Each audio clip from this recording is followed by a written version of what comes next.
Buenos días, bienvenidos a la Iglesia Bautista Gracia. Iniciamos una nueva serie de prédicas en el libro de Filemón, tocando el tema el Evangelio del Perdón. Quiero a continuación leer el pequeño libro de Filemón y espero que usted me pueda seguir en la lectura de la palabra. La palabra de Dios dice así: Pablo, prisionero de Jesucristo, y el hermano Timoteo, al amado Filemón, colaborador nuestro, y a la amada hermana Apia, y a Arquipo, nuestro compañero de milicia, y a la iglesia que está en tu casa. Gracia y paz a vosotros, de Dios nuestro Padre y del Señor Jesucristo.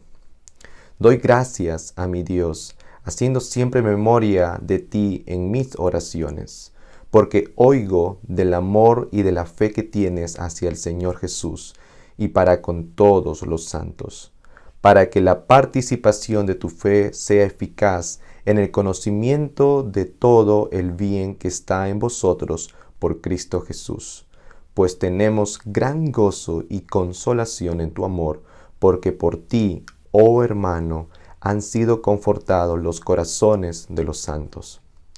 Por lo cual, aunque tengo mucha libertad en Cristo para mandarte lo que conviene, más bien te ruego por amor, siendo como soy, Pablo, ya anciano y ahora además prisionero de Jesucristo, te ruego por mi hijo Onésimo, a quien engendré en mis prisiones, el cual en otro tiempo te fue inútil, pero ahora a ti y a mí nos es útil, el cual vuelvo a enviarte.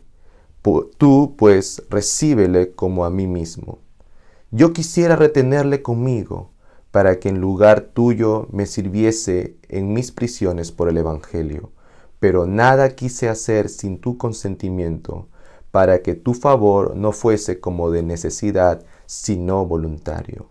Porque quizá para esto se apartó de ti por algún tiempo, para que lo recibieses para siempre, no ya como esclavo, sino como más que esclavo, como hermano amado, mayormente para mí, pero cuanto más para ti, tanto en la carne como en el Señor.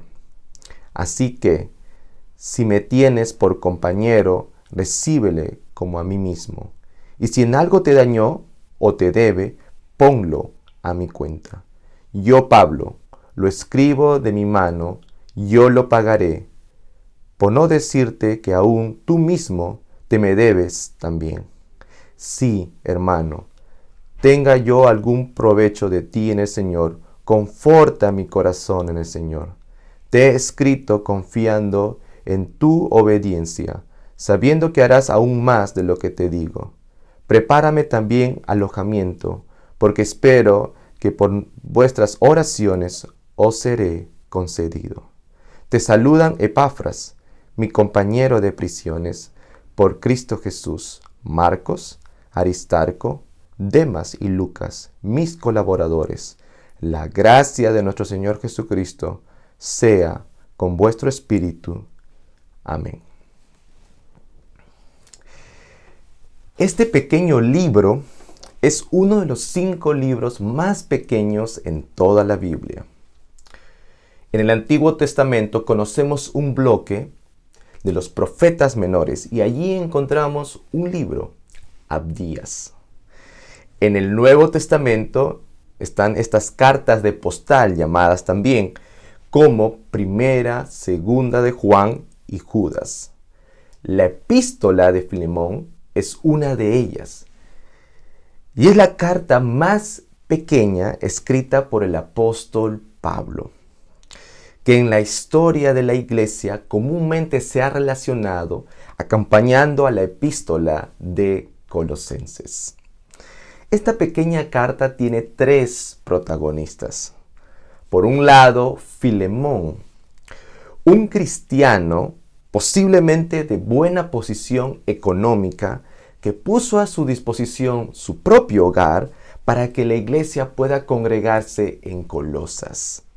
Es muy probable que este Filemón fue alcanzado por el Evangelio durante el ministerio del apóstol Pablo. Onésimo. La tradición de la iglesia menciona que Onésimo era un siervo incrédulo fugitivo que trabajaba para Filemón en su casa y que por alguna falta huyó de la presencia de Filemón. Pablo es el siguiente protagonista que en esos momentos estaba bajo arresto domiciliario en Roma.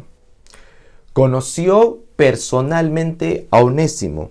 Bueno, la Biblia no nos describe el cómo, pero que desea ahora enviarlo nuevamente de regreso a su compañero y amigo Filemón, pero esta vez acompañado de una carta. Les dije que Filemón tiene mucha relación con el libro de Colosenses, pues precisamente en Colosenses 4, del 7 al 9, hay una mención de Onésimo dentro del texto. Dice la palabra: todo lo que a mí se refiere, os lo hará saber Tíquico, amado hermano y fiel ministro y consiervo en el Señor, el cual he enviado a vosotros para esto mismo, para que conozca lo que a vosotros se refiere y conforte vuestros corazones. Con Onésimo, amado y fiel hermano, que es uno de vosotros, todo lo que acá pasa, os lo harán saber. En este texto leído de Colosenses hay un dato muy interesante. Recordemos que Filemón vivía en Colosas. Mientras que Pablo estuvo en la cárcel, escribió otras epístolas. Y es muy probable que juntamente con esta epístola de Filemón haya escrito las cartas de Efesios y Colosenses. En esta ocasión, Tíquico era el responsable de llevar el mensaje. ¿Acompañado de quién? Acompañado de Onésimo. Que Colosenses menciona que este hombre era fiel y amado hermano. Onésimo, aquel que mencionaste que era un siervo incrédulo y fugitivo, ahora Pablo dice que es amado y fiel. ¿Qué le sucedió a este hombre? Ya pronto lo sabremos. La epístola de Filemón, al ser una carta tan pequeña, muchas veces pasamos desapercibido el contenido de su propio mensaje. Esta epístola, por más pequeña que es, presenta un ángulo muy profundo e íntimo del mensaje del Evangelio: el perdón. ¿Perdón? Aunque no veamos estrictamente esta palabra en el texto, lo veremos como un resultado de un acto previo. La mención de Jesús en las líneas del libro es notable, pero no veremos al apóstol Pablo explicando detenidamente la obra de Jesús. Mas sí, el resultado y testimonio en la vida de estos hombres, como la de Filemón y de Onésimo, que han sido alcanzados por la obra de Jesús en diferentes circunstancias, contextos y tiempos, pero unidos por la misma persona redentora.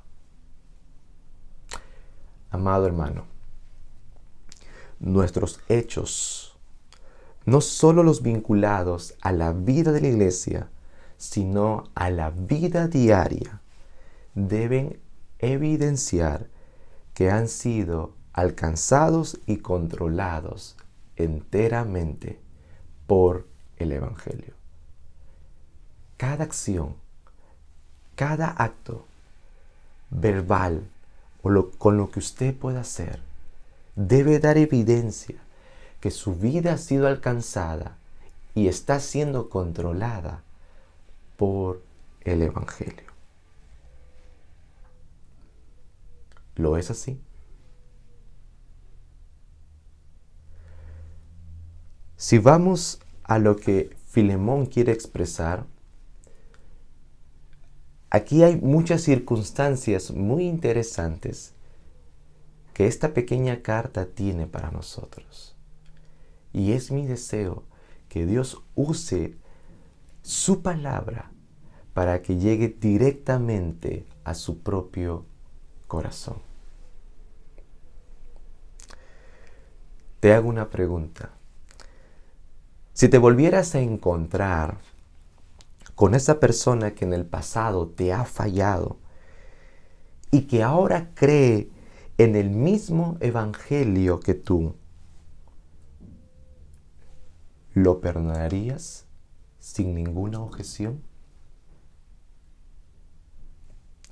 ¿Lo amarías como tu propio hermano? Dejo esas preguntas para tu propia reflexión. Hay 3 cosas que veremos en el texto. La primera, la oportuna intervención de Pablo. La segunda, la soberanía de Dios en la historia de Onésimo. Y por último, la reconciliación y fraternidad en el Evangelio. La oportuna intervención de Pablo. La carta es personalmente dirigida a Filemón. Hay 2 cosas inusuales que llaman mi atención. Primero, Pablo escribe una epístola para tratar un problema entre un amo y un siervo. Dato interesante. Pero la otra parte que también llama mi atención es que Pablo hace una presentación poco conocida en él. Al inicio de su escrito, dice en el primer versículo de Filemón, Pablo, prisionero de Jesucristo. Si consideramos todas las cartas escritas por el apóstol Pablo, esta es la primera vez que se presenta como prisionero. Pablo casi siempre solía presentarse como el apóstol de Jesucristo. Esto ya debe darnos una pista en el despliegue de su mensaje. Pablo deseaba mostrar a Filemón que este mensaje o carta era muy íntima y no una carta donde Filemón reconocería la autoridad apostólica de Pablo, que por cierto, pienso que sí lo reconoce. Pero hay algo que podemos ver entre líneas en estas 3 primeras palabras del apóstol Pablo. Y podríamos decir lo siguiente, como que Pablo estuviera diciendo, Filemón, ¿tú conoces mi condición? Y los difíciles días que yo tengo ya en mi avanzada edad. Seguro que para Filemón fue demasiado especial, muy especial, recibir un escrito del apóstol Pablo. Antes que llegara la aparición de los medios electrónicos y con ellos los correos electrónicos, los mensajes de texto, las redes sociales y hasta las aplicaciones que ahora con un emoticón ya puedes lanzar y expresar un mensaje, se usaba papel y tinta para expresar todo lo que podrías decir en líneas. Imagínate a 2 enamorados tiempo atrás, buscando expresar todos sus sentimientos a través de una carta. Este escrito cobraba un profundo valor por el hecho de expresar todo el sentimiento en letras, lo que el corazón sentía. Porque sabía muy bien que tardaría un tiempo en que esa persona amada pueda recibir esa carta. Y otro tiempo más para que la comunicación de regreso pueda llegar a las manos de la otra persona. ¡Wow! Tiempos aquellos donde uno expresaba todo y estaba a la expectativa. ¿Qué es lo que va a decir la otra persona? ¿Qué es lo que quiero tratar de decir con lo que he dicho? Es que Pablo, por medio de este escrito, quiere acercar su corazón al corazón de Filemón. Muy íntimo, muy profundo, único. Pablo a Filemón. El versículo 2 dice lo siguiente, pero antes terminamos lo que dice el versículo 1. Y el hermano Timoteo, al amado Filemón, colaborador nuestro. Versículo 2 dice, y a la amada hermana Apia y a Arquipo, nuestro compañero de milicia, y a la iglesia que está en tu casa. Según la tradición de la iglesia, Apia era la esposa de Filemón y Arquipo el hijo de ambos. Es muy probable que esto sea cierto. La carta va dirigida a Filemón, que era un colaborador nuestro, dice Pablo. Así que Pablo aprovecha a añadir a otros miembros de su familia, como Apia, posiblemente su esposa, y Arquipo, posiblemente su hijo, para poder saludar a la familia completa. Apia es llamada amada hermana. Y Arquipo, su hijo, es llamado compañero de milicia. Aunque no tenemos mucha referencia o casi nada de Apia, la única referencia tenemos aquí en Filemón, pues Arquipo tenemos también una referencia más. En Colosenses capítulo 4, versículo 17, Pablo menciona lo siguiente de Arquipo. Decid a Arquipo, mira, que cumplas el ministerio que recibiste en el Señor. No sabemos qué ministerio tenía Arquipo, pero lo que sí estamos seguros es que Filemón, Apia y su hijo habían abierto las puertas de su hogar para que la iglesia se reuniera allí. Esta era una familia que tenía su corazón, tenía su vida en la iglesia. Y esto llama nuestra atención algo.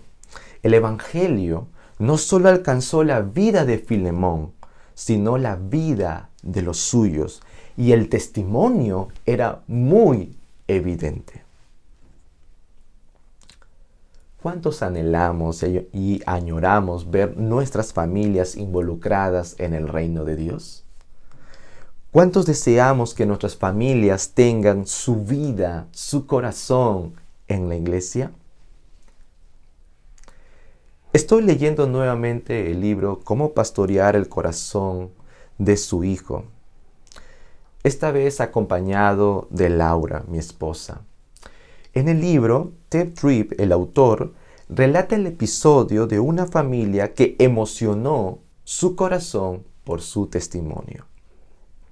Él dice, recientemente visité un hogar y esa familia estaba vibrante y viva.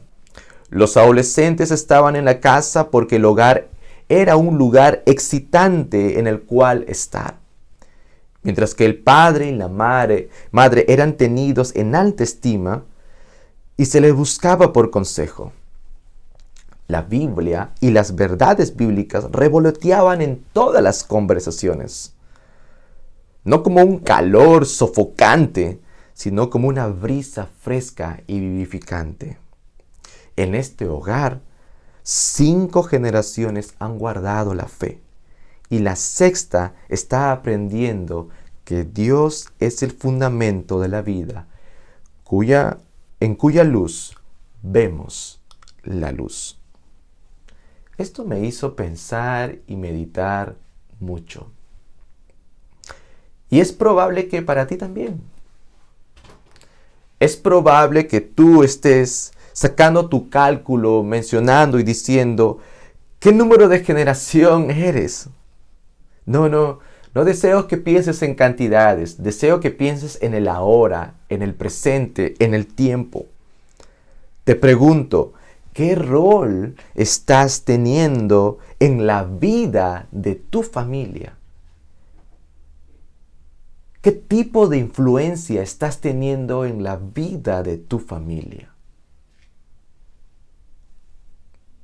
Lo que haces ahora, de algún modo, influenciará positiva o negativamente hacia el futuro. Por ese motivo, nuestras palabras y acciones deben dar evidencia del Evangelio. Aquel Evangelio que había transformado la vida de Filemón, no solamente su vida, sino la vida de su esposa y de su hijo, que como familia, para el apóstol Pablo, eran colaboradores en el reino de Dios. ¿Qué rol tienes tú en tu hogar? ¿Cómo estás influenciando? Vayamos al segundo punto del sermón. La soberanía de Dios en la historia de Onésimo. Prestemos atención al otro protagonista de esta epístola, Onésimo. Y tengo aquí dos preguntas que me hice mientras que estaba estudiando el libro de Filemón. La primera, ¿cómo Dios guió a Onésimo a Roma? ¿Cómo es que lo hizo? En esta historia no tenemos el dato de cómo Onésimo llegó a Roma. ¿Sabes? Hay miles de kilómetros que separan de Roma de Asia Menor. Miles de kilómetros entre Roma y Colosas. Es muy probable que navegó por mucho tiempo, tal vez escapando como fugitivo. No lo sabemos. Sin embargo, de algo sí estamos seguros. Que este episodio en la vida de Onésimo no era una casualidad.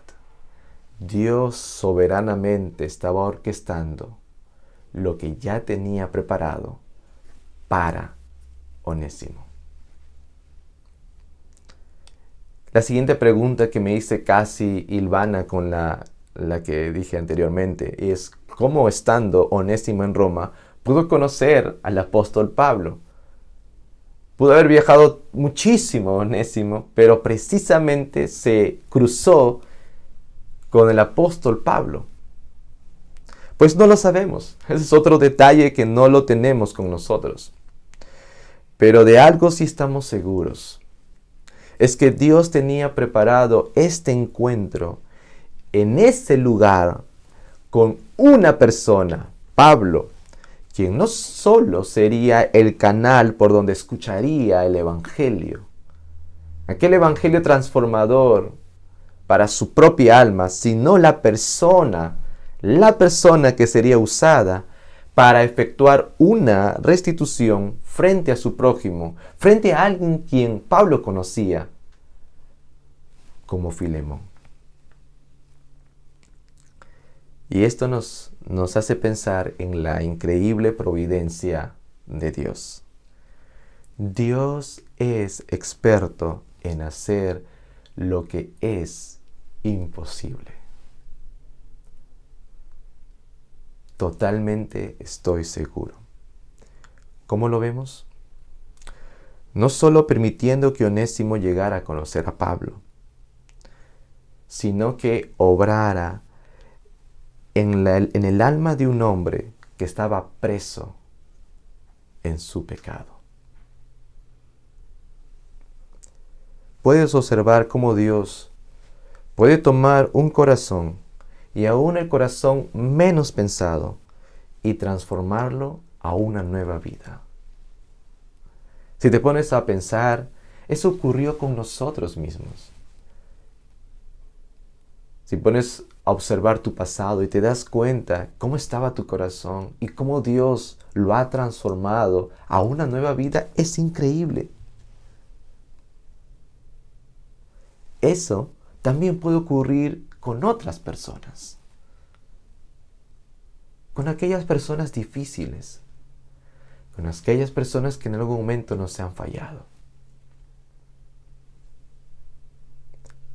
¿Por qué a veces nos cuesta creer que Dios puede obrar en el corazón de una persona difícil? ¿Por qué?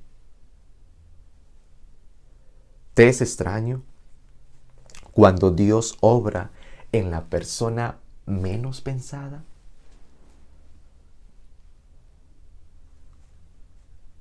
O por último, ¿por qué no nos gozamos del resultado de la obra de Dios en la vida de aquella persona que en su momento fue difícil para con nosotros? ¿Por qué no hay gozo? ¿Por qué en vez de gozo hay dudas? Es muy probable que esas cosas estaban pasando posiblemente, yo no lo sé, por la mente de Filemón. Pero que Pablo quiere asegurarse que al enviar nuevamente a Onésimo pueda ser recibido como el fiel, amado hermano. Dios en su providencia y en su soberanía permitió que Pablo se cruzara en su vida. Y no solamente Pablo, sino la persona más grande, el Salvador que transformaría completamente su corazón. Y eso nos dirige al último punto del sermón: la reconciliación y fraternidad en el Evangelio. Si recreamos la escena, luego que Pablo encomendara el regreso de Onésimo nuevamente a Colosas, podríamos imaginar cómo estaría Onésimo, que muy probable estaba muy pensativo en el viaje en el barco, cargando consigo la carta con sus manos sudorosas y seguro muy tenso, nervioso, al estar frente a Filemón nuevamente. En la antigüedad, las cartas eran leídas en alta voz.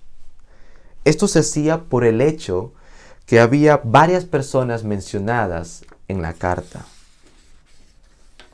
Esta carta de Filemón iba a ser leída y es muy probable que muchas personas iban a escucharla. ¿Qué comunica esto? Pues Pablo consideraba que el encuentro de Filemón con Onésimo era una oportunidad para el avance del Evangelio en la iglesia. No lo echó a perder el apóstol Pablo. No era una pieza allí suelta. Era una pieza muy bien encajada en el inmenso reino de Dios, para que esto permita el avance en la vida de Filemón y en la vida de Onésimo y de los que habían de escuchar en la iglesia que se reunía en su casa. Pablo termina en el versículo 3 mencionando: gracia y paz a vosotros de Dios nuestro Padre y del Señor Jesucristo. Yo sé que este es un saludo muy común en las epístolas del apóstol Pablo, gracia y paz. Pero quiero dar un paso más por el hecho de que frente a nosotros tenemos una carta muy íntima, donde Pablo está buscando la restitución de una persona que en algún momento falló. Pablo está buscando que Filemón mire a través de los lentes de Dios. Y que nosotros, sí, usted y yo, podamos ver a través de esa óptica. Dios produce dos cosas por medio del Evangelio: gracia y paz. La gracia del Señor nos salva de nosotros mismos. Nos libera de la pena del pecado. Nos libera de la sentencia. Nos libera de la culpabilidad.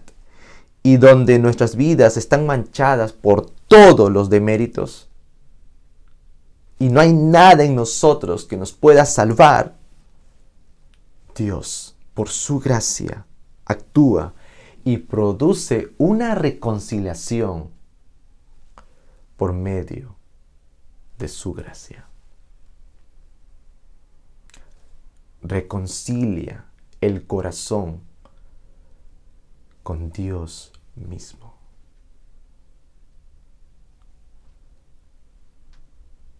La otra parte es la paz. La paz de Dios nos atrae a Él mismo, a Dios.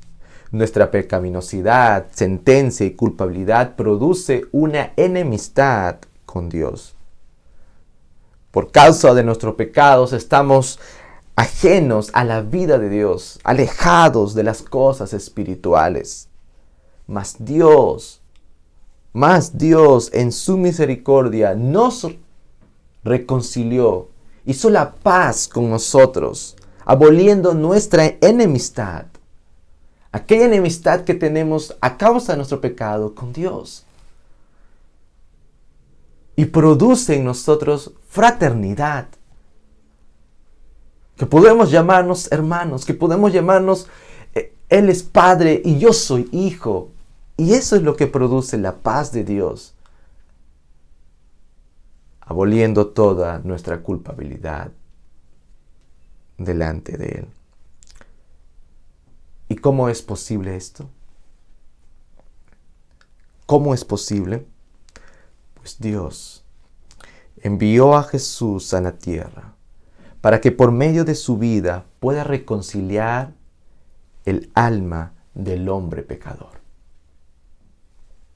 Esta reconciliación solo era posible por la muerte de una persona justa que tenía que soportar toda la santa ira que Dios tenía sobre el pecado del hombre. Jesús caminó hacia la muerte para terminar en un madero, pero antes de llegar a ese punto, tuvo un momento tenso, intenso, donde su sudor era como grandes gotas de sangre, reconociendo que muy pronto se separaría por un momento de su Padre, aquella persona con quien ha tenido una relación muy estrecha por la eternidad. ¿Con el propósito de qué? Con el propósito de apaciguar la justa ira de su Padre sobre el pecador, sobre aquel vil, indigno del amor de Dios, aquel que estaba en enemistad, aquel que estaba en su pecado, aquel que estaba esclavo y culpable de sus delitos. Jesús en la cruz proveyó esa salvación. Y por medio de su muerte, la reconciliación y la paz para con Dios. Esa es la obra de Jesús que puede hacer la transformación más grande de tu vida.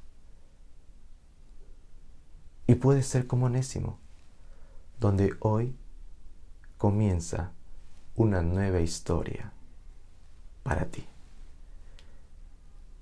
Dios es soberano y yo no sé lo que está orquestando en tu vida. Yo no sé si estás con las relaciones con tu prójimo a cuentas y bien. Yo no sé. Pero yo lo que sí estoy completamente seguro, que solo Jesús, por medio del Evangelio, mirando a Él en la cruz, puedes reconocer tu necesidad y responder a esa transformación para que aquellas cosas que en algún momento te son difíciles de hacer pueda ser tan accesible, no por ti, sino por la gracia y paz de Cristo en ti. Oremos. Padre, gracias Dios por tu palabra. Gracias por llenarnos a través de este escrito de Filemón. Y te ruego, y es mi deseo, que Dios, tú, Señor, sigas obrando en nuestros propios corazones y podamos ver plasmado la obra de Jesucristo a través de este libro, en respuesta de lo que el Evangelio hace en nosotros, cómo debe ser nuestro andar diario. Ayúdanos, oh Dios. Queremos responder delante de ti porque tú en la cruz nos mostraste el mensaje de gracia y paz. El mensaje que el alma del hombre necesita para reconciliarse contigo mismo. En nombre de Cristo quiero orar. Amén. Que Dios te bendiga.